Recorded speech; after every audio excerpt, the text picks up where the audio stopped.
Hey everyone, welcome for the lecture 5, and this time with this lecture we will focus on the topic of food system. By looking at the food system, you will learn about how we've been able to produce our food in parallel to our growth as a population, so huge increase of food production. We will talk about the prime of consumption of our food which goes with malnutrition. Then we will look at the different impacts and looking at solutions, of course, to end up this chapter. But before that, I'm inviting you to watch this little introductory video before we do start the lecture.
All right, so I think this video is pretty cute and fun at the same time.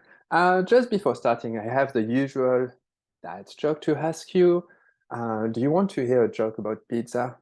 Never mind, it's too cheesy. All right, with this bad joke, let's go for the menu of the day. So we are going to talk about mass food production, how we've been able to produce food enough to provide it to the people with a human population that has grown as much as we saw it recently. We'll talk about the prime of consumption and in fact linked to the malnutrition.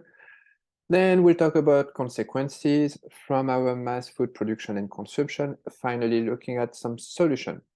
So for each of those parts you should have watched before this lecture, the lecture preps, which kind of introduce you to each of those topics, at least different points of those topics. And I would expect this lecture to be split into about 4 to 5 different small videos of 10 to 15 minutes, all right?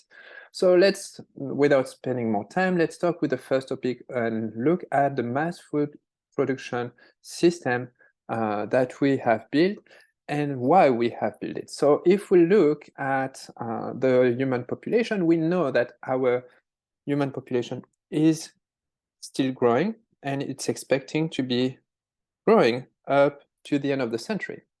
So this graph carefully shows you that a growth by 2050, but it's expecting to growing up to almost 11 billion people by the end of the century. You have a distribution between developing and developed countries, but the total amount is shown in the blue one, okay? So consequently, the value, as you can see, is in fact up to 2010. So since then, we, of course, this document has made some estimation of what should be the future to provide enough food for the population. And so it's for corn, rice, wheat, or soybean, it's expecting to follow the same trend, which is a linear increase of food production. How have we been able to do that? That's what we'll be looking at in just a couple of slides. But it's interesting to see the increase, I mean, of the world population from the 1960s to 2010, and the increase of food production have been kind of following a very linear and straight increasing line, increasing production. And if we look, in fact, just at the grain production, which is what we observe in this graph, we can see, in fact, that grain production has increased in about 40 years or in fact 50 years by 3. So we have an increase of production of grain, cereals, so again, rice, wheat, corn, etc., that have been produced, that have increased, sorry, by a multiplication of a factor of 3. If we look at why we had to increase this production by 3, I mean, of course, it's to follow the growth of human population. But if we look, in fact, only half of the production goes directly into human population. To be more precise, it's 48%, but let's just round it up to 50%. So 50% of that food being produced go to human. About a third, or more exactly 35%, so goes to livestock feeding. For what? Well, to produce mostly dairy and milk, meat. And then we have about 17%, or let's say 15%, that goes for biofuel, the production of energy. And mostly it's corn that we use to produce ethanol. And we can see that on this map, you have the title, "What can you see?" Imagine that could be a question for the test. What we can see is a difference between the state of development of a country and the use of the grain production, or the use of the grain consumption, I should say. If we look at countries that tend to be more in development, such as what we observe in Africa, in Asia, we see that they are definitely growing food to eat. It's for the people consumption. Okay, if we look, it's in the green side where it's for food. If we look at Europe, that tend to have a lot of developing countries, we have a mix between food production that goes for the people, and food production that goes for feeding the animal and producing energy. The same here in the state. We have kind of almost a boundary between the East and the West. We have the West that tend to produce a lot of food for food in itself, but then the East part tend to produce a lot of food to feed the cattle and to produce energy. Interestingly, in South America, this country right here, mostly Brazil, is a specific case because it's producing a lot of corn that will be sold for exportation to countries in particular, such as the US, that will produce ethanol, so energy from that. So that's why instead of giving it to the people, it's a choice for economical reason, that they export the corn instead of feeding their people to sell it to other countries. So what we definitely see is that richer countries, developed countries will grow food, but mostly not to give it to the people, and it's mostly to give it to the livestock to produce, again, meat and dairy, and to produce energy. So about 2/3 of the population still nowadays live mostly on those cereals, which is mostly rice, wheat, and corn. Population that tend to live on the coast, they of course have access to fish and shellfish, and that's kind of the big portion of the Asian and Indonesian island that will be living on the fishing on the marine environment quite a lot. But in general, we see that with those countries getting more and more developed, with the economy getting better, with the incomes of the population increasing, the meat product is in fact increasing. The consumption of meat is increasing. And we can see that clearly over the last 50 years, the amount of meat that is being produced and in fact being consumed has been increasing by a factor or more of about 6. You have an increase of about 6. And you can see that in general, most of the part of the world has increased slightly their consumption of meat, such as North America or, for example, South America.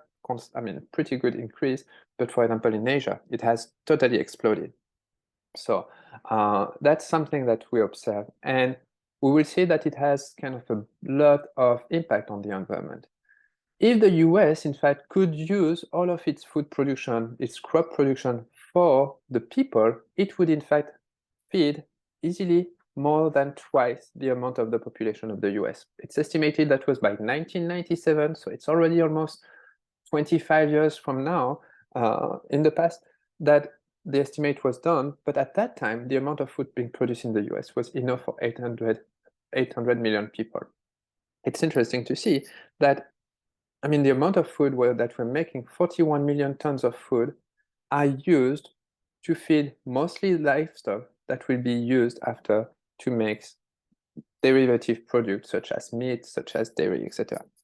So there is definitely a big misusage, if we can say, of the food production toward the consumption. We don't produce food to directly feed the people anymore. We're making byproducts, and we will see that this has a cost on the environment because, of course, we're losing some of its energy, some of the nutrients on the process, which make it less efficient than just feeding directly the population. With that, I will take a small break on this video. So we will talk after on how we've been able to make that food production, we've been able to increase exponentially that food production by going through what we call the Green Revolution.